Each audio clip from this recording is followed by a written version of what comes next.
તેના પરિણામ હવે સ્પષ્ટ થઈ ગયા છે। જો કે અત્યાર સુધી કાઉન્ટિંગ થઈ રહ્યું હતું, હવે જે ફાઇનલ રિઝલ્ટ છે તેમની બેઠકને લઈને આવી ગયું છે। વારાણસીથી પીએમ મોદીની જીત થઈ છે, જે સંભવિત અને પ્રબળ શક્યતાઓ વચ્ચે ત્રીજી વાર જીત થઈ છે। વારાણસી બેઠકથી 14-19 અને હવે 1,52,000 કરતાં પણ વધુ મતથી તેઓની જીત બેઠક પર થઈ છે।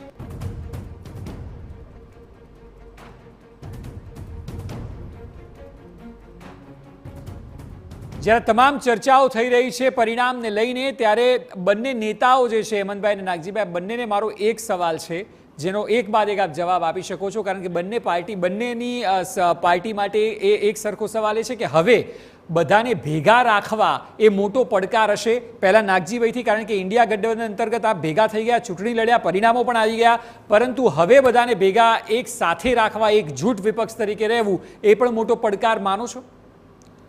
જો હું તો કહું છું કે હમણાં 4-6 મહિનામાં તમે પણ જોયું ને અમે પણ જોયું, નીતિશ કુમાર ને અમિતભાઈ શાહ એવું